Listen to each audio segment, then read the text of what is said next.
Hi student, lecture number 8 में आप सभी का स्वागत है। आज के इस लेक्चर में हम पढ़ेंगे आदर्श विलयन और अनादर्श विलयन, जिसको आइडियल सॉल्यूशन और नॉन आइडियल सॉल्यूशन भी कहा जाता है। इनसे संबंधित जो क्वेश्चन होते हैं डायरेक्ट इनके नाम से पूछे जाते हैं, और जो कंपटीशन परीक्षाएं होती हैं जैसे नीट या जेईई की परीक्षाएं या फिर दूसरे कंपटीशन एग्जाम्स, उसमें इनके जो बीच बीच में कंडीशन है उनको बीच से उठाकर पूछता है। तो इनको समझते जाइए स्टेप बाय स्टेप, इसका अर्थ क्या होता है, इनको फाइनली आपको याद करना पड़ेगा। ठीक है, सबसे पहले हम देखते हैं आदर्श सॉल्यूशन या जिसको आइडियल सॉल्यूशन कहा जाता है।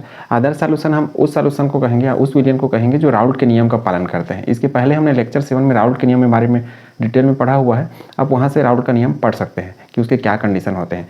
एक चीज़ और याद रखें, जो राउल्ट का नियम है स्पेशली जो सबसे तनु विलयन रहता है उस पर लागू होता है, अर्थात जो डाइल्यूट सॉल्यूशन है बहुत पतला जिसमें सॉल्यूट नहीं के बराबर होते हैं, इस टाइप के सॉल्यूशन पर लागू होते हैं।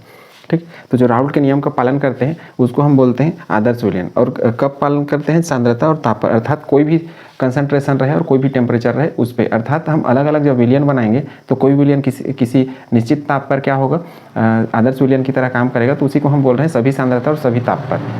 ठीक है, अर्थात हर विलयन के लिए अलग अलग टेम्परेचर होगा, हर विलयन के लिए अलग अलग कंसंट्रेशन होगा, उस चीज़ को यहाँ कहा जा रहा है। कुल मिला के हमको याद रखना है कि ये राउल्ट के नियम का पालन करते हैं, इस कारण ये आइडियल सॉल्यूशन है, आदर्श सॉल्यूशन है। और हम जानते हैं राउल्ट का नियम क्या होता है। टोटल टेम्परेचर यदि विलयन का लें पीटी, या फिर इसको मैं बोल सकता हूँ पीएस इक्वल टू पीए, विलायक का वेपर प्रेशर या वाष्प दाब प्लस पीबी।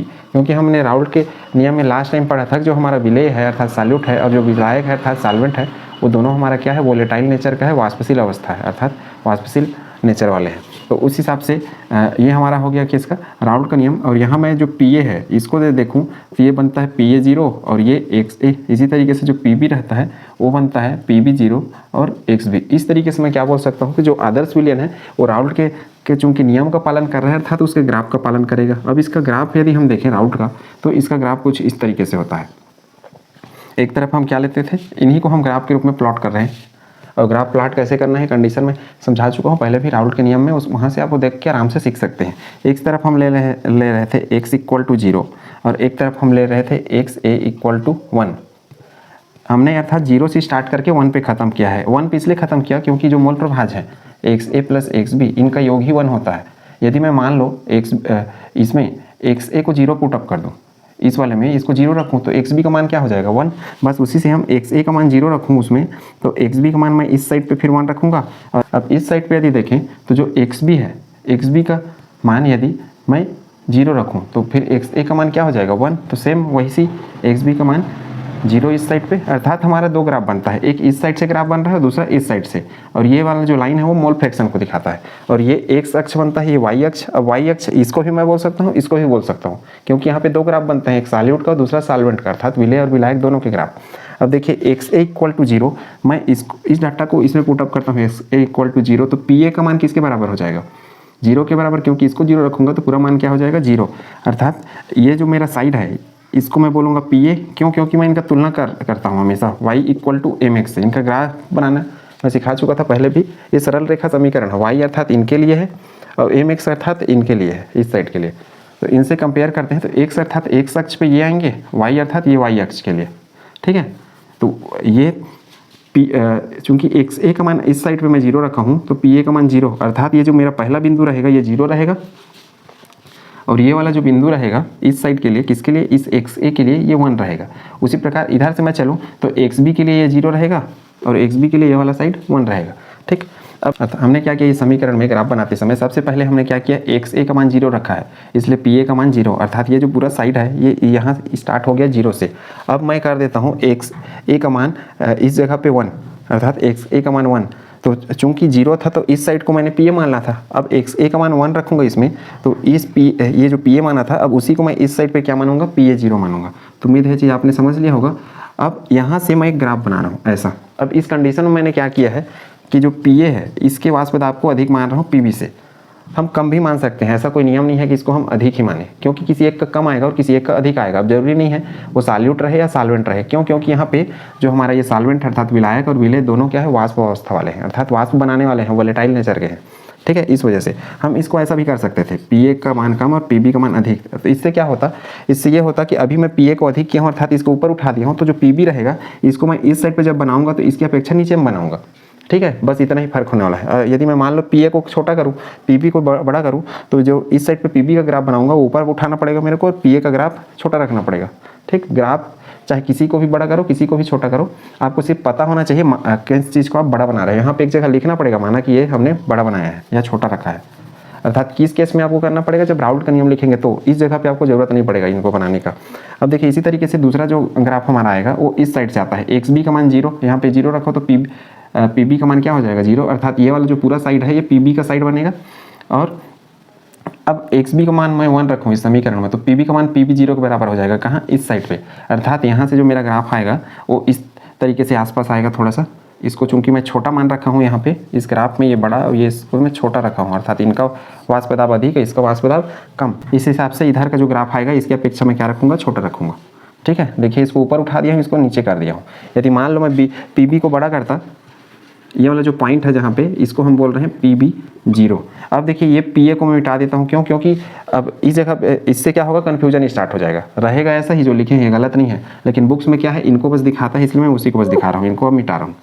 ठीक है, तो ये पी ए 0 हो गया और ये पी ए का था और ये पी बी का था। और इनका यदि मैं टोटल करूँ तो टोटल बराबर P A plus P B, इस तरीके से। तो ये राउल्ट का नियम, अर्थात राउल्ट के नियम का पालन करेगा तो जो आदर्श विलयन है उसके ग्राफ भी ऐसे ही आएंगे, ये इसका अर्थ है। ठीक है, तो ग्राफ आपको याद होना चाहिए, जब अंतर कर रहे हैं तो ये भी आपसे बनाते बने। दूसरा यदि मैं देखूं आदर्श विलयन के लिए, तो आदर्श विलयन में होता क्या है कि जो ए है, बी बी और ए बी के बीच आकर्षण बल एक समान होता है। अब इसका अर्थ क्या है, इसका अर्थ ये है कि एक मैंने कंटेनर ले रखा है जिसमें मैं ए रखा हूँ विलायक, एक कंटेनर लिया है मैंने जिसमें बी रखा हूँ। ठीक है, अब इनको मैं क्या कर दिया, एक में मिक्स कर दिया ए बी को।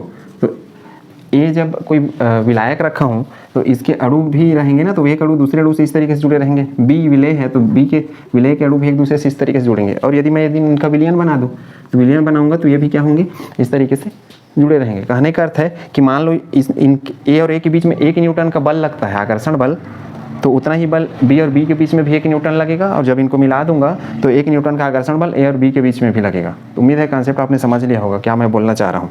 अर्थात मैं क्या बोल सकता हूँ कि अट्रैक्शन फोर्स किसके किसके बीच में, ए और ए, अट्रैक्शन फोर्स बी और बी, अट्रैक्शन फोर्स अर्थात आकर्षण बल ए और बी, इन तीनों के आकर्षण बल एक समान रहेंगे। ठीक, यदि मैं इनके बीच में आकर्षण बल मान लूँ, उदाहरण है 1 न्यूटन का है, तो वैसे ही इनके बीच में भी रहेगा। और इनको जब मिला दूंगा और एक विलयन बना दूंगा इस तरीके से, तो इसके बीच में भी रहेगा। अर्थात सभी के बीच में आकर्षण एक समान रहेंगे, लेकिन ऐसा संभव नहीं है। ठीक है, हम मान के चल रहे हैं कि कोई हमारे पास ऐसा विलयन रहेगा जो इस नियम के करीब पहुंच जाएगा, अर्थात पूरा परफेक्टली हर चीज़ का पालन नहीं करेगा, लेकिन 99% 95% केस में पहुंच जाएंगे।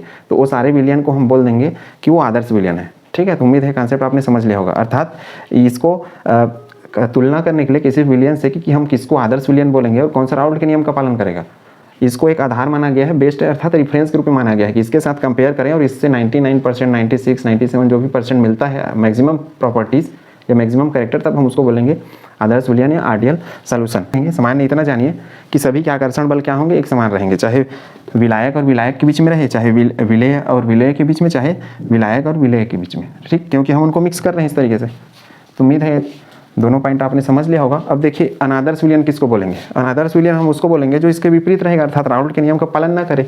मतलब मैं क्या बोल सकता हूँ, जो पी टोटल है इसका मान कभी भी P A plus P B के बराबर ना हो, और यहाँ पे जो पी ए है इक्वल टू हम क्या लिखते थे, पी ए 0 एक्स ए, तो ये भी बराबर ना रहे।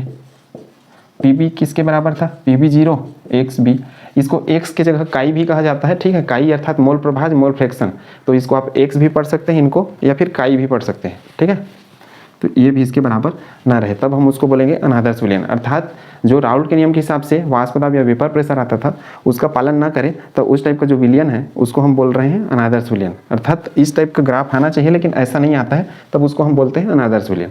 ठीक, अब इसका यदि हम ग्राफ बनाएं तो इसके 2 टाइप के ग्राफ बनते हैं, जिसको हम नेक्स्ट इसके बाद पढ़ेंगे। अर्थात मैं पहले ही बताया कि अनादर्श विलयन 2 कंडीशन बनाता है, एक पॉजिटिव और दूसरा निगेटिव, तो उसको हम पढ़ेंगे। सामान्य यदि मैं ग्राफ देखूँ तो एक ग्राफ हमारा ऐसा, दूसरा ऐसा, इसको हमने क्या रखा था, इसको हमने पी ए 0 माना था, इसको हमने पी बी 0 माना था। ये क्या था, एक्स ए 0 था, ये एक्स ए इक्वल टू 1 था, ये एक्स बी इक्वल टू 1 था, ये एक्स बी इक्वल टू 0 था। एक ऐसे शुरू होता था और दूसरा इधर से, क्योंकि दो ग्राफ बना हुआ है, ये हमारा पी ए का, ये हमारा पी बी का। अब ये हमारा हो गया टोटल, पी टोटल बराबर P A P A plus P B. ये आदर्श विलयन का हो गया। अब यदि इसमें अनादर्श अर्थात नॉन आइडियल सॉल्यूशन का देखें तो दो टाइप का कंडीशन बनता है। पहला, जिसके वाष्प दाब, ये राउल्ट का वाष्प दाब है का जो ग्राफ है इससे कम बन जाए, अर्थात इसके नीचे बने इस तरीके से, और इसके नीचे चूंकि ये कम है तो नीचे जो टोटल आएगा वो भी क्या होगा, कम होगा। ये जो रेड कलर से दिखा रहा हूँ इसको मैं बोलूँगा ऋणात्मक विचलन या डेविएशन, जिसको निगेटिव डेविएशन बोल सकता हूँ। इसको हम इनके बीच अंतर करने के बाद पढ़ेंगे। ये तो पहला कंडीशन। दूसरा ऐसा भी हो सकता है कि जब हम विलयन बनाएं और विलयन का जो वेपर प्रेशर है, वाष्प दाब, ये जो ब्लैक कलर वाला है उससे और अधिक बन जाए, तो दूसरा जो कंडीशन हमारा बनेगा वो कैसे बनेगा, अधिक बनेगा तो इसके ऊपर में ये जो नीले कलर से दिखा रहा हूँ, ठीक है, ये, अब ये भी बनेगा तो ये भी अधिक बनेगा। अर्थात इसको मैं, चूंकि अधिक बन रहा है इसलिए इसको मैं क्या बोलूँगा, पॉजिटिव डेविएशन या धनात्मक विचलन। तो उम्मीद है चीज़ आपने समझ लिया होगा कैसे इनमें अंतर करना है। ग्राफ आपको पता होने चाहिए। ये ग्राफ हम डिटेल में भी पढ़ेंगे, क्योंकि हम अंतर वाला पार्ट्स कर रहे हैं इसलिए इसको आपको मैं सिखा रहा हूँ कैसे करना है। ये तो पहला हो गया। दूसरा यदि देखें, इसमें हमने क्या देखा था, ए बी बी और ए बी, इनके सब के बीच आकर्षण एक समान रहता था। यहाँ पे ऐसा नहीं होगा। इसकी यदि दूसरे पॉइंट की बात करूँ तो ए बी बी और ए बी, इसका अर्थ समझ पा रहे होंगे। अर्थात ये जो हमारा ए वाला है, इनके ए और ए के बीच के अणु, और इसी तरीके से ये जो बी है, इनके बी और बी अर्थात विलय और विलय के बीच के अणुओं के बीच आकर्षण, और इनको यदि मैं मिला दूं तो इनके जो बीच का आकर्षण है, अर्थात दोनों के मिलने के बाद ये विलयन बन गया ए बी। ये कभी समान नहीं होंगे, अर्थात किसी का कम आ जाएगा किसी का ज़्यादा आ जाएगा। ये है के बीच आकर्षण बल समान नहीं होते, अर्थात इक्वल नहीं होंगे, कभी नहीं होते। कहने का अर्थ है कि किसी का ज़्यादा और किसी का कम हो सकता है, ये है समान नहीं होते का अर्थ। अर्थात मैं क्या लिख सकता हूँ, अट्रैक्शन फोर्स ए और ए के बीच बराबर नहीं होगा कभी अट्रैक्शन फोर्स बी और बी के बीच के, और ये भी बराबर नहीं होगा कभी अट्रैक्शन फोर्स ए एफ, जिसको लिख रहा हूँ ए और बी के बीच में। तो उम्मीद है चीज़ आपने समझ लिया होगा कैसे लिखना है। ए एफ यहाँ पे लिखा हुआ हूँ, ये अट्रैक्शन फोर्स अर्थात आकर्षण बल इन तीनों के बराबर नहीं होंगे, और ये नॉट इक्वल टू, इसका अर्थ यह होता है अर्थात बराबर नहीं है।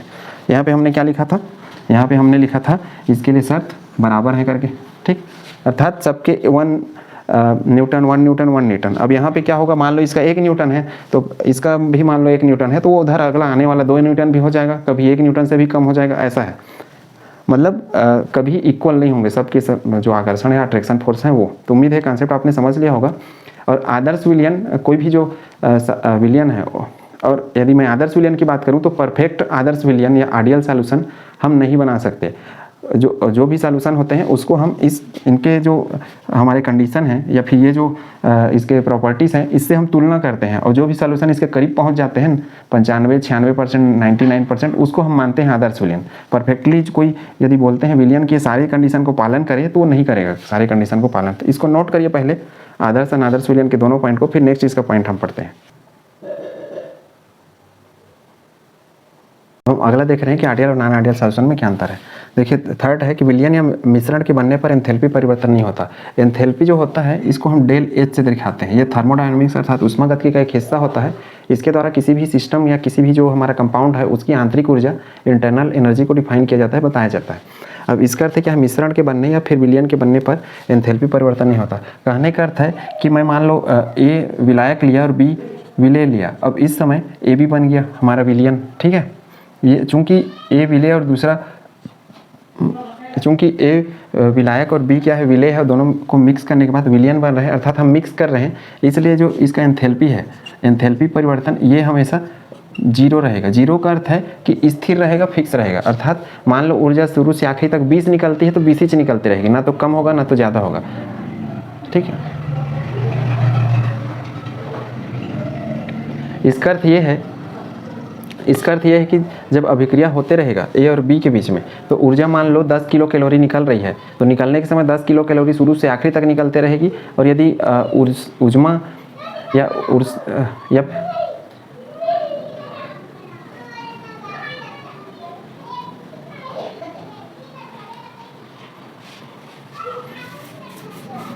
अब देखिए इसका अर्थ क्या है कि एंथैल्पी में कोई परिवर्तन नहीं होता। इसका अर्थ ये है कि जब मैं ए विलायक लिया और बी विलेय लिया, इन दोनों को मिक्स करके ए बी विलयन बना दिया, अर्थात दोनों को मिक्स कर दिया, तो इस समय जो इनका एंथैल्पी अर्थात आंतरिक ऊर्जा में परिवर्तन होगा, जिसको मिक्स बोल सकता हूँ, मिक्स या मिक्सिंग दोनों एक ही चीज़ है। मिक्सिंग अर्थात हमने विलयन बना दिया है, तो इस समय जो एंथैल्पी में परिवर्तन होगा वो कुछ भी नहीं होगा, अर्थात जीरो रहेगा। कहने का अर्थ है कि इस प्रक्रिया में ना तो ऊष्मा अवशोषित होगा और ना ही ऊष्मा क्या होगा, रिलीज होगा। अवशोषित मतलब एब्जॉर्ब, और ना ही ऊष्मा क्या होगा, मुक्त होगा। क्योंकि हमने रिएक्शन दो टाइप का पढ़ा हुआ है, या तो ऊर्जा निकलती है या फिर ऊर्जा अवशोषित की जाती है। तो इस प्रक्रिया में ऊर्जा ना तो निकलेगा और ना ही क्या होगा, अंदर आएगा, अर्थात अवशोषित किया जाएगा या एब्जॉर्ब किया जाएगा। इस कारण क्या है, एंथैल्पी परिवर्तन हमेशा निश्चित रहेगा, फिक्स रहेगा, जिसको हम जीरो भी बोल सकते हैं। जीरो का अर्थ यहाँ पे स्थिर रहेगा, ये है।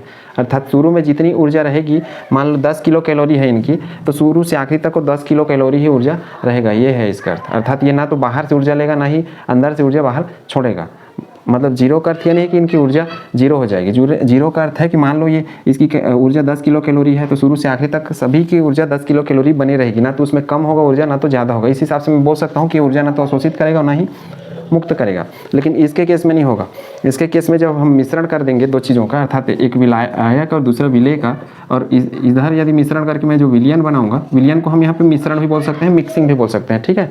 तो इससे आपको कंफ्यूज नहीं होंगे। डेल एच मिक्सिंग का अर्थ है विलयन, या फिर मिक्सिंग का अर्थ होता है मिश्रण होता है। मिश्रण अर्थात हमने विलायक और विलेय अर्थात सॉल्वेंट और सॉल्यूट को मिलाया है, तो यहाँ पे एक प्रकार से क्या किया है, मिक्स कर दिया है, इसलिए उसको मिक्सिंग कर रहे हैं, अर्थात लिख रहे हैं बार बार। तो डेल एच मिक्सिंग का मान यहाँ पे या तो हो जाएगा पॉजिटिव या फिर हो जाएगा निगेटिव। ठीक, निगेटिव जब होगा मान लो, तो अभिक्रिया हो जाएगी ऊष्माक्षेपी टाइप की, अर्थात ऊर्जा निकलने लगेगी, जिसको एक्सोथर्मिक रिएक्शन कहते हैं। पॉजिटिव यदि आ जाता है एंथैल्पी का मान, तब अभिक्रिया हो जाएगी ऊष्माशोषी टाइप की, अर्थात बाहर से ऊष्मा या शोषित करेगा, जिसको कहा जाता है एंडोथर्मिक टाइप का रिएक्शन। अर्थात इसमें एंथैल्पी परिवर्तन होने वाला है, जो कि इस तरीके से होगा। अर्थात मैं इसको और क्या बोल सकता हूँ, यहाँ बोल सकता हूँ del H mix not equal to zero, अर्थात स्थिर नहीं रहेगी। तो उम्मीद है कि पॉइंट आपने समझ लिया होगा। नेक्स्ट है विलयन बनने पर आयतन परिवर्तन नहीं। अर्थात जब हम इस तरीके से विलयन बनाएंगे, तो जो इसका आयतन रहेगा, जो विलयन बनेगा उसका आयतन हमेशा फिक्स रहेगा। अब फिक्स रहेगा का अर्थ है कि मैं मान लो ए लिया और एक बी लिया, ठीक है। ए को ले लिया मैं 10 लीटर, बी को ले लिया 10 लीटर, तो इसके बाद हमको ए बी मिल गया, दोनों को मैं मिक्स कर दिया तो विलयन बन गया, ठीक है।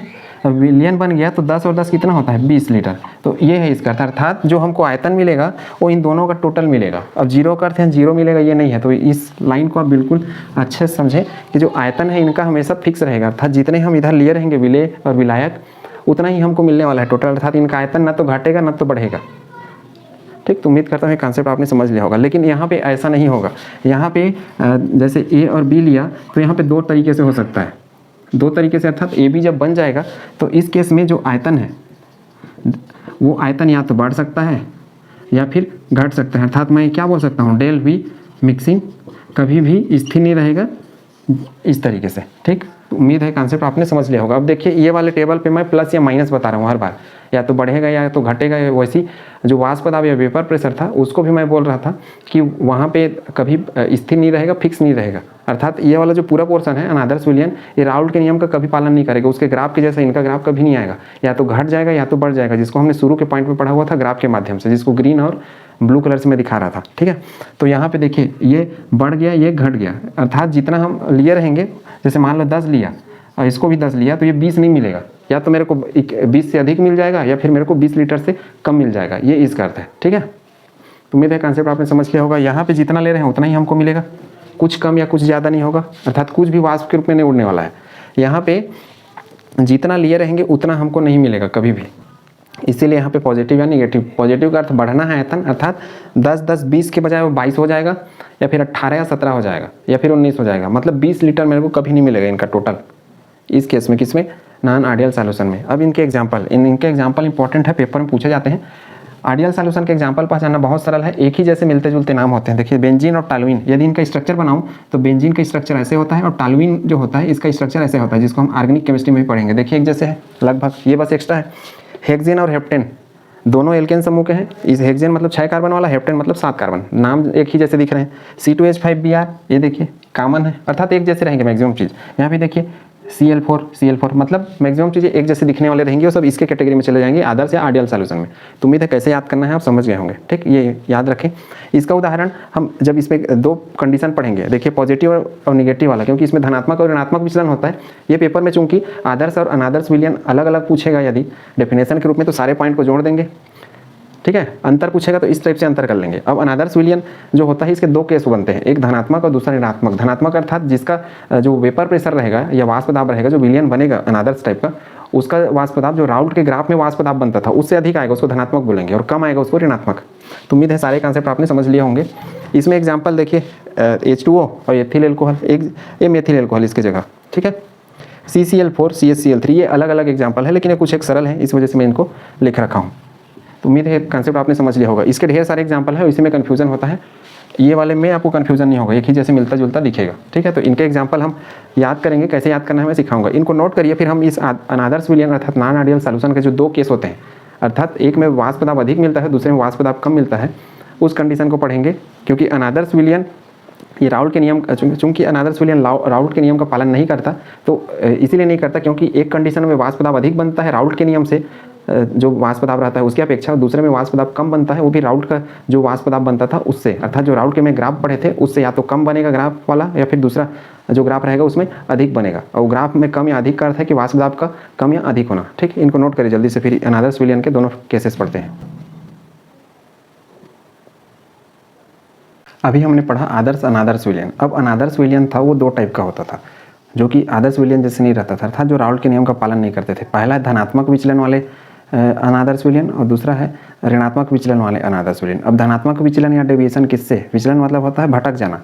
धनात्मक विचलन वाले विलयन का अर्थ है कि जो राउल्ट के नियम का जो वाष्प दाब था उससे धनात्मक विचलन, अर्थात यहाँ पे वाष्प दाब अधिक आएगा और वहाँ जो ऋणात्मक वाला है वहाँ पे कम आएगा। इसको स्टेप बाय स्टेप समझते हैं, क्यों कम आता है और क्यों अधिक आता है। इसमें अंतर के जैसा क्वेश्चन पूछता है, कंपेयर करने वाला। यदि डेफिनेशन देता है इनका या कुछ भी टिप्पणी वाला है या शॉर्ट नोट्स के फॉर्म में, तो आप इनको एक साथ जोड़ के लिख देंगे, जितने भी पॉइंट्स हैं उनको हटा के। ठीक है, तो बाकी इसके सारे आंसर बन जाएंगे, जैसा क्वेश्चन वैसा आंसर। इनके एग्जाम्पल ज़्यादा इंपॉर्टेंट है और साथ में इनको समझना इंपॉर्टेंट है, क्योंकि इससे संबंधित जब हम इसके बाद नेक्स्ट जब लेक्चर पढ़ेंगे, उस लेक्चर में एजियोट्रॉप मिक्सचर पढ़ेंगे, जिसको स्थिर क्वाथी मिश्रण कहते हैं। तो इस चीज़ को यदि आपने समझ लिया, धनात्मक और ऋणात्मक विचलन को, तो आपको स्थिर क्वाथी अर्थात एजियोट्रॉपिक मिक्सचर इजिली समझ में आ जाएगा, जो कि हमारा नेक्स्ट लेक्चर रहेगा। ठीक, इसको समझिए स्टेप बाय स्टेप। सबसे पहले देखिए धनात्मक विचलन किससे, राउल्ट के नियम से धनात्मक विचलन दर्शाने वाले विलयन। कौन से विलयन, अनादर्श विलयन। अनादर्श विलयन किसको बोलते थे, जो राउल्ट के नियम का पालन नहीं करते। अब धनात्मक विचलन में देखिए, इस विलयन का वाष्प दाब, अर्थात जो धनात्मक विचलन वाले हैं वो राउल्ट के नियम से प्राप्त वाष्प दाब से अधिक होता है। अब कैसे अधिक होता है वो देखते जाइए। हम जानते हैं कि राउल्ट का नियम क्या है। राउल्ट का नियम ये है, PT = PA + PB टोटल होता है करके, लेकिन यहाँ क्या लिखा हुआ है, राउल्ट के नियम से जो प्राप्त वाष्प दाब है अर्थात वेपर प्रेशर उसमें इस तरीके से मिलता था, बराबर मिलता था, लेकिन यहाँ पे वेपर प्रेशर हमेशा हमको अधिक मिलने वाला है इस तरीके से। ठीक, तो इस संबंध को मैं और कैसे लिख सकता हूँ, जैसे PA हम जानते हैं, PA = क्या होता है, PA0 और XA। तो ये जो वाष्प दाब अर्थात वेपर प्रेशर मिलेगा वो अधिक मिलेगा हमको इस केस में। उसी तरीके से जो PB होता है ये भी वेपर प्रेशर हमको अधिक मिलेगा, किससे, PB0 XB से। राउल्ट के केस में क्या होता था, सबके सब बराबर आते थे, लेकिन यहाँ पे वाष्प दाब अधिक मिलेगा। अर्थात इस टाइप का जो विलयन रहेगा, जो कि राउल्ट के नियम का पालन इसलिए नहीं करता क्योंकि राउल्ट के नियम का एक निश्चित ग्राफ था और सभी का वाष्प दाब एक निश्चित मान के रूप में आता था। यहाँ पे वाष्प दाब जो राउल्ट का ग्राफ है उस ग्राफ की अपेक्षा अधिक आने वाला है, इस वजह से राउल्ट के नियम का पालन नहीं करता, इसलिए अनादर्श विलयन के ये दोनों केस बनते हैं। अब इसको मैं क्या लिख सकता हूँ, इस तरीके से इसको हम ऐसा लिख सकते हैं ना, देखिए PA + PB होता है, तो उस हिसाब से मैं लिखूँ तो जो P टोटल होता है अर्थात जो सॉल्यूशन का, इसको हम इस तरीके से लिख सकते हैं, PA की जगह PA0 XA + PB0 XB, इस तरीके से। ठीक है, इनको अलग अलग भी ऐसे लिखा जा सकता है, एक साथ भी ऐसे लिखा जा सकता है, जो आपको सूटेबल लगे वो आप लिख सकते हैं। स्पेशली ये वाला आपको याद करने में बहुत सरल लगेगा, इसलिए ये दोनों कंडीशन आप याद रखें, तो बाकी इसी से हम बनाए हैं। ठीक है, अब इसका मैं यदि ग्राफ देखूं तो हम जानते हैं राउल्ट का ग्राफ कैसा है, सामान्य रूप से कि राउल्ट के नियम का ग्राफ हम ऐसे बनाते थे। इस साइड पे क्या लेते थे, XA लेते थे 0, और यहाँ पे लेते थे हम लोग XA का मान 1, और मैं PA को हमेशा अधिक मानता था, किसकी अपेक्षा, PB की अपेक्षा। ठीक है, तो उस हिसाब से हमारा एक ग्राफ ऐसा बनता था। इसको मैं मान लेता था PA0, क्योंकि XA का मान 1 होता था, इसको हम सीख चुके हैं कैसे बनाना है। इसी तरीके से यहाँ पे मैं XB का मान यदि 1 रखूँ तो इस पॉइंट पे मैं जो XB के लिए PB0 है इसको मैं रख सकता हूँ, और इसको यहाँ पे लेके ऐसे जोड़ सकता हूँ। इस साइड पे XB का मान मेरे को क्या रखना पड़ेगा, 0। एक्स बी का ग्राफ इधर से स्टार्ट हो रहा है, एक्स ए का ये 0 से 1 इस साइड पे स्टार्ट हुआ है, तो ग्राफ बना है इस तरीके से। अब ये वाला लाइन किसका था, ये पी बी वाले के लिए था, इसके लिए तो ये मैं लिखूँगा पी बी, ये वाला पी ए। ये हम अभी भी आइडियल इक्वेशन का ग्राफ बना रहे हैं। पी टोटल बराबर क्या, P A plus P B, ये बन गया आदर्श विलयन का ग्राफ। लेकिन हम इसके हिसाब से देखिए, इस विलयन का वाष्प दाब राउल्ट के नियम से प्राप्त वाष्प दाब से अधिक। अब ये तो राउल्ट के नियम का वाष्प दाब है पूरा, अब इससे जो वाष्प दाब है वो अधिक, अर्थात इसके ऊपर लग जाएगा इसका ग्राफ इस तरीके से देखिए, अर्थात ये ऊपर में, ये किसका, ये पी ए का ग्राफ और पी बी का ग्राफ पी बी के ऊपर में इस तरीके से।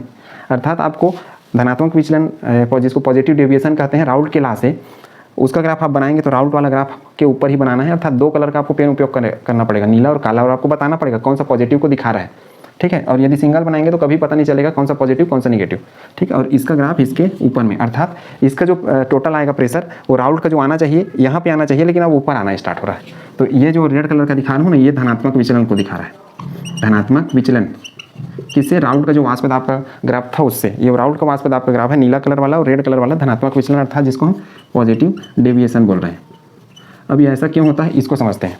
देखिए यहाँ पे यदि मैं दूसरे पॉइंट की बात करूं तो जो राउल्ट के में हम क्या बोलते थे, यदि मैं कोई विलयन लूं, अर्थात मैं कोई इस तरीके से ए एक विलायक लूं, बी एक विलेय ले लूं और इन दोनों को मिक्स करूं तो हम ए बी बना लेते थे विलयन, ठीक है।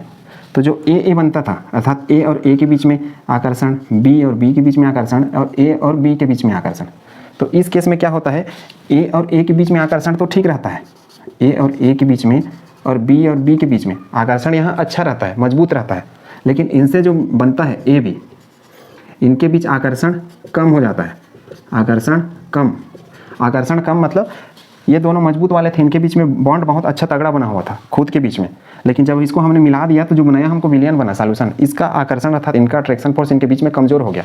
अब कमजोर हो गया तो सामान्य सी बात है, मैं यदि गर्मी दूंगा या ये जब गर्म होगा तो क्या होगा, ये बॉन्ड जल्दी से टूट जाएगा बंद। अब जल्दी से टूटेगा तो वाष्प जल्दी बनेगा तो वाष्प क्या होगा, ज़्यादा बनाएगा जितना बनाना चाहिए उससे। वो तो उम्मीद है कंसेप्ट आपने समझ लिया होगा। अर्थात मैं क्या बोल सकता हूँ, ये इनका आकर्षण कम रहता है और ये सब क्या है, इनके बीच में आकर्षण अधिक रहता है। अर्थात जितना होना चाहिए राउल्ट में उतना ही होता है, ये इसका अर्थ। मतलब ये बोल सकता हूँ मैं, अट्रैक्शन फोर्स ए और ए के बीच में और अट्रैक्शन फोर्स बी और बी के बीच में, इनकी अपेक्षा जो आकर्षण बल है, अर्थात जो अट्रैक्शन फोर्स है किसके बीच में, ए और बी के बीच में, ये बहुत कम होता है। अब आकर्षण जब कम होगा, अर्थात ये जो विलयन है इनके मॉलिक्यूल अणुओं के बीच में आकर्षण कम होगा तो क्या होगा, जो बंद है वो कमजोर रहेगा। वो बंद कमजोर रहेगा तो मैं जब हीट दूंगा, गर्म करना शुरू करूंगा विलयन को, तो क्या होगा, जल्दी जल्दी वेपर में बदलते जाएगा, अर्थात भाप जल्दी बनाएगा। और जल्दी बनाएगा इसका अर्थ क्या है, वाष्प दाब अर्थात वेपर प्रेशर ज़्यादा बनाने स्टार्ट करेगा। राउल्ट वाले केस में ऐसा नहीं होता था, इन दोनों का आकर्षण जैसा रहता था, अर्थात इसका वैसा ही इसका भी और इसके साथ इसका भी, अर्थात तीनों के आकर्षण एक बराबर रहते थे। लेकिन इस केस में देखिए, इसका आकर्षण ये कम और इनका क्या हो गया, अधिक हो गया। और चूंकि जो वाष्प दाब आ रहा है वो विलयन का वाष्प दाब आ रहा है, तो इनका आकर्षण कम हो गया, इसलिए विलयन ज़्यादा वाष्प दाब देना शुरू करेगा। तो उम्मीद है कंसेप्ट आपने समझ लिया होगा, ठीक है। ये तो इसका दूसरा हो गया। और क्यों अधिक आ रहा है, इसका कारण ये, क्यों आकर्षण इनके बीच में कमजोर रहता है। किसके बीच में, विलायक और विलेय के बीच में। विलायक विलेय के बीच में आकर्षण ठीक रहता है, अधिक रहता है राउल्ट के जैसा ही।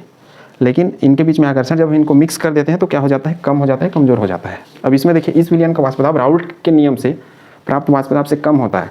कहने का अर्थ है कि यहाँ पे जो ये पी टोटल आएगा ये कम आएगा, अर्थात P A plus P B. ये इसी को और कैसे लिख सकता हूँ मैं, जो पी ए है ये कम आने वाला है वाष्प दाब मेरा, किसकी अपेक्षा, पी ए 0 एक्स ए, और पी बी का भी वाष्प दाब कम आने वाला है, पी बी 0 एक्स बी। अब वाष्प दाब कम आएगा तो इसका ग्राफ ठीक इस नीले वाले के नीचे गिरेगा, जैसे ये सब ऊपर आ रहे थे ना, अब उसमें ग्राफ इसका ठीक उल्टा बनाऊंगा नीचे। तो आप ये दोनों कंडीशन याद रखें, इससे आपको जो बहुत इससे आपका काम हो जाएगा इसको रिमेंबर याद करने में। इसको मैं और कैसे लिख सकता हूँ, पी टी इन्हीं को टोटल करके P A 0 X A plus P B 0 X B, इस तरीके से भी आप लिख सकते हो। अर्थात किसी बुक में ऐसा भी मिलेगा तो कन्फ्यूज़ नहीं होना है वही चीज़, इनको हम यहाँ कंबाइंड लिख रहे हैं। किसी में ऐसा भी मिलेगा तो अलग अलग बुक के हिसाब से इस तरीके से ग्राफ यदि हम इसका ड्रा करें तो इस तरीके से हम ड्रा कर सकते हैं। सेम वही X A equal to 0, X A equal to 1, X B equal to 1, यहाँ एक्स बी इक्वल टू 0, इसका ग्राफ इधर, अब ये वाले का ग्राफ इधर। यहाँ से स्टार्ट किया मैं, ये हो गया पी ए 0, यहाँ से इसके लिए स्टार्ट किया, ये क्या है, बराबर भी हो सकते हैं, तो उससे छोटे बड़े तो हो सकते हैं, बराबर भी हम कर सकते हैं दोनों ग्राफ का हाइट, तो उससे फर्क नहीं पड़ने वाला है। ठीक है, क्योंकि किसी एक कंसंट्रेशन में बराबर भी हो सकते हैं इनके वास्प दाब, जरूरी नहीं है हमेशा छोटे या बड़े रहें। ठीक, ये है PB 0, और छोटा बड़ा बनाएंगे तो भी उससे फर्क नहीं पड़ता, किसी को छोटा किसी को बड़ा आप बना सकते हैं अपने हिसाब से मान के। ठीक, आपको पता होना चाहिए ग्राफ कैसे बनाना है, मेन इनके नोटेशन है। इसको 0 माने हो तो उस साइड पे इसका 0 रहेगा, और जिस साइड पे XB को 1 माने हो, अर्थात इसी का शुद्ध रूप यहाँ पे रहेगा प्योर फॉर्म, XA को जहाँ 1 माने हो तो इसी का प्योर फॉर्म, ये शुद्ध वाष्प दाब है ना, तो इसका ये यहाँ पे रहेगा। और ये सारे हम नोटेशन राउल्ट के नियम में पढ़ चुके हैं। ठीक, अब ये इस तरीके से यदि मैं टोटल करूँ अर्थात विलियन का, तो ये बन जाएगा PA प्लस PB। तो देखिए इसमें क्या बनता है, राउल्ट के नियम से प्राप्त वाष्प दाब से कम, यहाँ पे कम बनता है, और यहाँ पे क्या बनता है, अधिक। अधिक मतलब धन, धनात्मक का अर्थ ही है अधिक, प्लस हो जाना, और ऋणात्मक का अर्थ क्या होता है, कम होना, निगेटिव, इसलिए कम। कम अर्थात मैं क्या करूँगा, ये जो नीला वाला लाइन है इसके नीचे मैं ग्राफ बनाना स्टार्ट करूँगा। ये देखिए इसका अर्थ समझ रहे हैं, इसका अर्थ ये है, नीला लाइन का अर्थ है कि जो ये राउल्ट का था वाष्प दाब, इसकी अपेक्षा इसका वाष्प दाब क्या आ रहा है, कम। ये वाला लाइन कौन सा था, PB था, ये वाला PA था। तो देखिए नीचे आया, अब ऊपर में जो टोटल आना चाहिए जितना, इतना आना चाहिए, अब उससे कम आ रहा है। ठीक है, तो उम्मीद है ग्राफ आपने समझ लिया होगा, और ये जो ग्राफ है इन्हीं के ग्राफ है। ठीक, इस कंडीशन के हिसाब से PA का मान कम होना चाहिए, देखिए कम कर दिया हमने, रेड वाला नीचे आ गया। PB का मान कम होना चाहिए, ये इधर बड़ा इधर छोटा का अर्थ है, तो PB का मान कम, देखिए PB का मान ये नीचे आ गया। ठीक है, रेड वाला नीचे है, तो इसको मैं क्या बोल सकता हूँ, ऋणात्मक, ऋणात्मक विचलन। इसको नेगेटिव डेविएशन भी कहते हैं। डेविएशन मतलब भटक जाना, अलग हो जाना, इस तरीके से। तो उम्मीद है पहला कॉन्सेप्ट इसका समझ लिया होगा आपने। अब ऐसा क्यों होता है, तो ऐसा इसलिए होता है क्योंकि जब हम कंटेनर लेते हैं इस तरीके से, A को लिया मैं एक कंटेनर में, B को लिया एक कंटेनर में, तो यहाँ पे A और A, यहाँ पे B और B, और इनको मिक्स कर दिया तो बन गया AB, अर्थात सॉल्यूशन बन गया। तो A और B, तो यहाँ पे क्या होता है, A और B और B के बीच आकर्षण कम तथा A और B के बीच अधिक आकर्षण हो जाता है, अधिक आकर्षण हो जाता है। अर्थात ये इन दोनों A और B और B, इनमें आकर्षण कम हो जाते हैं, कम रहते हैं पहले, अर्थात सामान्य रहते थे, लेकिन जब हमने इसको मिक्स कर दिया तो क्या हुआ, मतलब यहाँ पे इसका अर्थ क्या है कि A और B और B इनके बीच में आकर्षण पहले से कम रहता है। ठीक है, लेकिन जब हम इनको मिक्स कर देते हैं तो A और B के बीच में आकर्षण बहुत अधिक हो जाता है, और बहुत अधिक हो गया अर्थात क्या है, A और B के बीच में बंध मजबूत हो गया। A अर्थात विलायक जिसको सॉल्वेंट कहते हैं, B अर्थात विलेय जिसको सॉल्यूट कहते हैं। बंध मजबूत हो गया, अब मैं इसको गर्म करूंगा तो बंध तो बहुत मजबूत है, अब ये एक दूसरे को अलग नहीं छोड़ेंगे, अलग नहीं छोड़ेंगे, इसका अर्थ है क्या है, भाप या वाष्प कम बनेगा। अब कम बनेगा का अर्थ है कि मेरा ग्राफ वो नीले वाले में ना जाकर के नीचे रेड वाले पे आना स्टार्ट होगा। उम्मीद है कॉन्सेप्ट आपने समझ लिया होगा। बंध मजबूत होने के कारण अर्थात मैं क्या बोल सकता हूँ कि जो अट्रैक्शन फोर्स है A और A, और अट्रैक्शन फोर्स अर्थात आकर्षण बल B और B, इनके बीच कम रहता है, अर्थात इनमें आकर्षण बल कम रहता है, और आकर्षण बल किस में रहता है, सब बहुत अधिक इनमें, A और B के बीच में। तो इस नोटेशन से आप समझ सकते हैं, A F का अर्थ है आकर्षण बल, इसको इंटरमॉलिक्यूलर फोर्स या अंतर आणविक आकर्षण बल भी आप लिख सकते हैं, अंग्रेजी में लिख के हिंदी में भी आप उसको एक्सप्लेन कर सकते हैं। तो उम्मीद है कॉन्सेप्ट आपने समझ लिया होगा कैसे इसको लिखना है। यहाँ पे हमने क्या लिखा है, A और B के बीच में आकर्षण अधिक है इनके बीच में, जिसको इस तरीके से दिखाया हमने, और यहाँ आकर्षण कम इसलिए गर्म किया तो वाष्प ज़्यादा बना, भाप ज़्यादा बना, इसलिए ग्राफ हमारा ऊपर आया। यहाँ ठीक इसका उल्टा हो गया, ये दोनों कमजोर हो गए उस पक्ष में, A और B के बीच में आकर्षण कम, अर्थात ये कम वाला है, इनके बीच में आकर्षण कम है, और इसके बीच में आकर्षण भी कम है, लेकिन यहाँ पे आकर्षण क्या हो गया है, यहाँ पे अधिक हो गया है। तो उम्मीद करता हूँ ये कॉन्सेप्ट आपने समझ लिया होगा। वहाँ कम क्यों आता है ऋणात्मक में, यहाँ अधिक क्यों आता है धनात्मक में। ठीक है, इसको नोट करिए, फिर एक दो और पॉइंट समझते हैं, क्योंकि यहाँ पे इसकी वजह से इनके आयतन और एंथैल्पी अर्थात इनके एनर्जी और इनके कितना जगह घेरते हैं सॉल्यूशन, इस पे बहुत फर्क पड़ने वाला है, जो कि बहुत इंपॉर्टेंट कॉन्सेप्ट है इसका। ठीक है, इसको जल्दी से दोनों को नोट करिए, फिर आगे पढ़ते हैं हम लोग। अब नेक्स्ट देखिए, नेक्स्ट क्या है, यह विलयन बनने पर एंथैल्पी कम अर्थात ऊष्मास्वचीय अभिक्रिया। चूंकि हम जानते हैं कि जो धनात्मक अर्थात पॉजिटिव टाइप का डेविएशन होता था किससे, राउल्ट के नियम से, जो कि हमने पहले दूसरे पॉइंट में पढ़ रखा है। उसमें क्या पढ़ा था, A और B को हम लेते थे तो AB बनता था, लेकिन AA और BB इनके बीच में जो बॉन्ड रहता था वो मजबूत बनता था, किसकी अपेक्षा, AB की अपेक्षा। चूंकि ये क्या बनता था, कमजोर बंध, इसलिए यहाँ क्या होता था, वाष्प या जो वेपर प्रेशर है वो अधिक बनता था, किससे, राउल्ट के वेपर प्रेशर की अपेक्षा। चूंकि ये कमजोर बंध बना, इसलिए यहाँ पे क्या होगा, इस बंध को जब तोड़ा जाएगा तो इतना कमजोर रहता है कि बाहर से ऊष्मा को शोषित करेगा, तब ये बंध टूटेगा। अर्थात टूटना का अर्थ होता है डिसोसिएशन या वियोजन, अर्थात ए और बी को अलग करने के लिए, तोड़ने के लिए मुझे फिर बाहर से ऊष्मा की आवश्यकता पड़ेगी। इसको बोलते हैं ऊष्मा शोषी, अर्थात ऊष्मा का शोषण होता है, ऊष्मा का शोषण होगा। कहाँ से? बाहर से। क्यों? क्योंकि ये जो बंध है वो कमज़ोर होगा, तब ए बी बंध टूटेगा। ठीक है।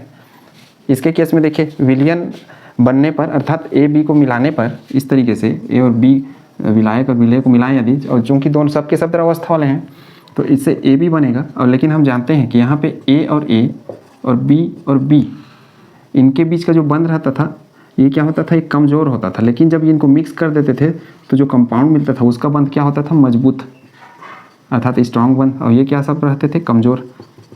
और यहाँ पे देखिए, यहाँ पे कमज़ोर है और ये क्या है? मजबूत है। तो यहाँ कमज़ोर रहता था इसलिए क्या रहता था? वाष्प दाब अधिक, वहाँ ये मजबूत बनता था इसलिए वाष्प दाब क्या होता था? कम। चूंकि ये मजबूत बन गया, अब इस बंध को तोड़ने के लिए क्या करना पड़ेगा? मुझे बाहर से ऊर्जा तो देना पड़ेगा, लेकिन जब ऊर्जा दूंगा वो बंध जब टूटता रहेगा तो टूटने के समय क्या है? ऊर्जा रिलीज होगा, अर्थात निकलेगा। और इस टाइप का जो अभिक्रिया है इसको बोलते हैं ऊष्माक्षेपी अभिक्रिया। ठीक है, अर्थात ऊर्जा मुक्त होगा, ऊर्जा मुक्त होगा। अब इनके नोटेशन की बात करूं तो कैसे दिखा सकता हूं? देखिए यहाँ ऊष्मा का शोषण होगा तो इस टाइप का जो रिएक्शन रहेगा इसमें मैं लिखूंगा डेल एच, अर्थात जो एंथैल्पी है, क्योंकि एंथैल्पी अर्थात आंतरिक ऊर्जा होती है किसी भी सिस्टम की, इसको मैं बोलूँगा चूंकि धनात्मक है इसलिए पॉजिटिव। तो डेल एच का मान जब भी धनात्मक रहता है उसका अर्थ होता है ऊष्माशोषी, जिसको एंडोथर्मिक रिएक्शन कहते हैं। अब इसका अर्थ क्या है? इसका अर्थ ये है कि यहाँ पे जो डेल एच है इसका मान हमेशा जो शून्य रहेगा, शून्य किस में आता था? आदर्श वाले में आता था, जिस जो राउल्ट के नियम का पालन करता था। डेल एच का मान जीरो, जीरो का अर्थ होता है स्थिर या फिक्स, लेकिन यहाँ पे अब जीरो नहीं रहेगा, उससे हमेशा अधिक आएगा। क्यों? क्योंकि यहाँ पे मान पॉजिटिव में आ रहा है। तो उम्मीद है चीज़ें आपने समझ ली होंगी कि कैसे इसको डील करना है। अब इसको भी आप लिख सकते हैं, इसको भी अलग अलग बुक के हिसाब से वेरी करता है। पॉजिटिव का अर्थ हमेशा एंडोथर्मिक रिएक्शन होगा, नेगेटिव का अर्थ एक्सोथर्मिक। इसमें क्या होगा? डेल एच का मान, अब चूंकि मिक्सिंग मैं लिख सकता हूँ यहाँ पे मिक्स क्यों? क्योंकि ए और बी को मैं आपस में मिला रहा हूँ तभी तो विलयन बन रहा है, इसलिए मिक्सिंग लिख सकते हैं यहाँ पे। डेल एच मिक्स या मिक्सिंग, यहाँ पे मान होगा निगेटिव का अर्थ है कि डेल एच का मान हमेशा क्या रहेगा? शून्य से कम रहेगा। क्योंकि हम लिखते हैं तो शून्य, इस साइड पे लिखूंगा तो +1 +2 लिखूंगा, और इधर लिखूंगा तो -1 -2, और -1 -2 क्या होगा? जीरो से कम होगा पीछे, इसलिए जीरो से कम, क्योंकि यहाँ पे निगेटिव का मान आया है ना, इसलिए। तो इसको भी आपको याद रखना है, और किसी बुक में ऐसा दिया रहा था। तो ये कंडीशन बहुत इंपॉर्टेंट है कंपटीशन के पर्पज से। तो उम्मीद है कंसेप्ट आपने समझ लिया होगा। यहाँ पे जो वाष्प दाब है वो अधिक बनने वाला है बंध कमज़ोर होने के कारण, जो कि कारण यहाँ पे मैं बताया, ये जो बनता है वो कमज़ोर बंध वाला बनता है हमारा सॉल्यूशन। लेकिन उसके पहले वो अलग रहते थे तो मजबूत रहते थे, यहाँ अलग रहते थे तो कमज़ोर रहते थे, लेकिन आपस में जुड़ गए तो मजबूत हो गए, इसलिए वाष्प दाब कम बनता था। ठीक है, इसलिए निगेटिव टाइप का। नेक्स्ट देखिए, विलयन का आयतन बढ़ जाता है। विलयन का आयतन बढ़ जाता है का अर्थ है कि यहाँ पे मैं ए और बी इसको लिया, ए बी बना दिया। मान लो इसको मैं 10 लीटर लिया, इसको भी 10 लीटर ले लिया, तो यहाँ पे जो मेरे को मिलेगा वो 20 नहीं मिलने वाला है, 20 से अधिक मिलेगा। मतलब वो अधिक जगह घेरेगा, मिलेगा तो 20 लीटर ही, ऐसा नहीं है। मतलब 20 की जगह 21 या 22 नहीं होगा, लेकिन 20 लीटर पहले जितना जगह घेरता था ना, अब उससे ज़्यादा जगह घेरेगा। क्यों? इसका कारण ये है कि ए और बी के बीच में, देखिए ए और बी के बीच में जो बंध है वो क्या है? कमज़ोर है। कमज़ोर कहने का अर्थ है कि पहले ये जो रहते थे, ए के अणु पास पास रहते थे मजबूत बंध के कारण, बी के अणु भी पास पास रहते थे। अब चूंकि जब मैं इनको मिक्स कर दिया एक कंटेनर में, तो ए और बी के अणु दूर हो गए। क्यों? क्योंकि ये कमज़ोर हो गए। अब दूर दूर हो जाएंगे तो क्या है? ये जगह भी बहुत घेरेंगे, अर्थात आयतन बहुत घेरेंगे। इसलिए इसको मैं बोल रहा हूँ आयतन बढ़ जाता है। रहेगा इतना ही लीटर, 20 लीटर, वो जगह अब ज़्यादा घेरेगा। तो उम्मीद है कॉन्सेप्ट आपने समझ लिया होगा, अर्थात अधिक जगह घेरेगा। कमज़ोर बंध के कारण क्या होंगे? कमज़ोर बंध रहेगा तो अणु जो हमारा ऐसे पास होता था, अब अणु हमारा ऐसे दूर दूर में रहने लगा। इस कारण कमज़ोर बंध के कारण अधिक आयतन। तो उम्मीद है ये भी आपने समझ लिया होगा। अब इसको हम कैसे दिखाएंगे? इसको हम दिखाएंगे डेल वी मतलब वॉल्यूम हो गया, मिक्सिंग इक्वल टू पॉजिटिव। ठीक, तो उम्मीद है चीज़ आपने समझ लिया होगा। अब इसको दूसरे तरीके से ऐसा भी दिखा सकते हैं, डेल वी मिक्स हमेशा जीरो से अधिक आएगा। जीरो से अधिक आएगा इसलिए बोल रहे हैं क्योंकि राउल्ट वाले में, क्योंकि आदर्श विलयन में क्या होता था? डेल एच और डेल वी इनके मान हमेशा स्थिर रहते थे, कांस्टेंट रहते थे, इसलिए उससे तुलना करें तो जीरो के साथ भी ऐसा तुलना कर सकते हैं। तो इन दोनों को कंडीशन को भी याद रखें। दोनों एक ही चीज़ है, लेकिन कभी कभी कन्फ्यूजन हो सकता है। पॉजिटिव अर्थात बढ़ रहा है, इसलिए इसको सामने रखें बड़े वाले को, जीरो से तुलना करके। इसमें बात करिए विलयन का आयतन कम हो जाता है। विलयन का आयतन कम का अर्थ है कि ए और बी से हम ए बी बना दिए तो यहाँ पे जो हमको मिलता था वो कैसा मिलता था, मजबूत वाला। मजबूत कहने का अर्थ है कि पहले ये ए और ए के अणु बहुत दूर थे, बी और बी के अणु बहुत दूर थे, अर्थात एक यहाँ तो एक यहाँ, इस तरीके से कंटेनर में इसको मैं बात करूँ तो एक यहाँ तो एक यहाँ, बहुत दूर। अब चूंकि दोनों पास मजबूत बंद बना लिया, अर्थात क्या हो गया, उनका बंद छोटा हो गया, चिपक गए वो, अर्थात कंटेनर में इनके बंद ऐसे पास हो गए। पास हो गए तो सोचिए पहले इतना बड़े डिब्बा में आ जाता था, अब इतना बड़े डिब्बा में आएगा, रहेगा उतना ही। मतलब ये यदि 10 लीटर है, ये भी यदि 10 लीटर है तो 20 लीटर ही रहेगा। लेकिन यहाँ पे बंद क्या हो जाता है, मजबूत हो जाता है। तो पहले वो इतने बड़े डिब्बा में आता था, वो अब इतने छोटे डिब्बा में आ जाएगा, ठीक है। और ठीक इसका उल्टा ये यहाँ पे क्या होता था, अब इनके बीच में ए और ए के बीच में, बी और बी के बीच में क्या होता था, बंद मजबूत रहते थे। बंद मजबूत करता है वो पास छोटे डिब्बा में आ जाते थे। लेकिन जब हमने मिला दिया तो क्या हो गया, बंद कमजोर हो गया। बंद कमजोर होने की वजह से अब जो छोटे डिब्बा में आता था वो बड़े डिब्बा में आएगा, ठीक है। ये इसका अर्थ है। तो उम्मीद है जी आपने समझ लिया होगा।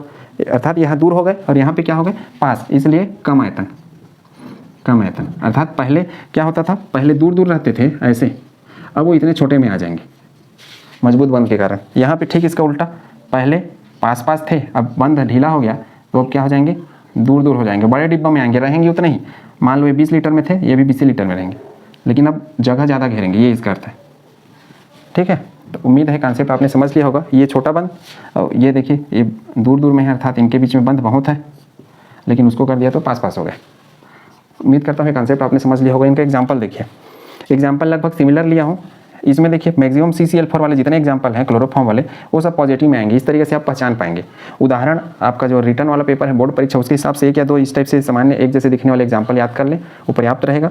और बाकी CCl4 जितने में आएगा वो सब इसी के उदाहरण आ जाएंगे। मैक्सिमम केस में यही आएगा, अचानक ही कोई रेयर केस मिलेगा जिसमें नहीं रहेगा धनात्मक डिविजन। यहाँ पे यदि मैं बात करूँ तो एक क्लोरोफॉर्म है CHCl3 दिखने वाले सब इसके एग्जाम्पल आते हैं मैक्सिमम केस में।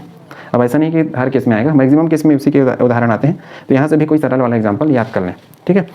एथिल एल्कोहल, मेथिल एल्कोहल, इसको क्लोरोफॉर्म बोलते हैं CHCl3 को। CCl4 को कार्बन टेट्राक्लोराइड, ये इसी से बनता है क्लोरोफॉर्म से। Carbon tetrachloride, alcohol, toluene, structure शुरू में पढ़े थे। इसको एसीटोन कहते हैं, ये कार्बन डाइसल्फाइड है।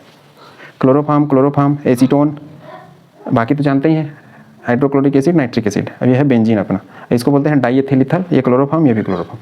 तो उम्मीद करता हूँ ये सारे कॉन्सेप्ट आपने समझ लिया होगा। इससे हम नेक्स्ट टॉपिक में पढ़ेंगे स्थिर पाथी मिश्रण, जिसको एजियोट्रॉप मिक्सचर कहा जाता है अंग्रेजी में।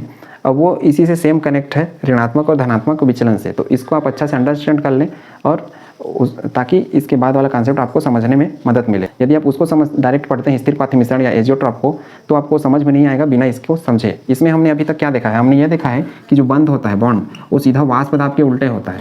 अर्थात मैं क्या बोल सकता हूँ, ए और बी इनके बीच में यदि बंद मजबूत है तो वाष्प दाब मेरे को कम मिलेगा। ए और बी के बीच में बंद यदि कमजोर है तो वाष्प दाब मेरे को क्या मिलेगा, अधिक मिलेगा। जैसे यहाँ पे कमजोर रहता था वाष्प दाब अधिक, पॉजिटिव डेविएशन, यहाँ बंद मजबूत रहता था इसलिए वाष्प दाब कम, नेगेटिव डेविएशन, ठीक है। तो ये रिलेशन। और साथ में अभी तक हमने क्या देखा, आदर्श, विलियन और राउल्ट के नियम में हमने ये देखा कि ग्राफ हमारा जो बनता था इस तरीके से, इधर नीचे हम x को लेते थे, एक्स ए एक्स बी को, इधर लेते थे p को। इस तरीके से मैं बोल सकता हूँ कि जो राउल्ट का नियम था या फिर जो ग्राफ हम पढ़ रहे थे आदर्श, विलियन या आइडियल इक्वेशन का, वह ग्राफ दाब और मोल फ्रैक्शन अर्थात मोल प्रभाज के बीच का ग्राफ था। इसी ग्राफ को हम थोड़ा सा मॉडिफाई करेंगे स्थिर पाथी मिश्रण में, ठीक है। आज के लिए बस इतना ही। नेक्स्ट टॉपिक में हम बात करेंगे स्थिर पाथी मिश्रण या एजियोट्रॉपिक मिक्सचर के बारे में। Thank you.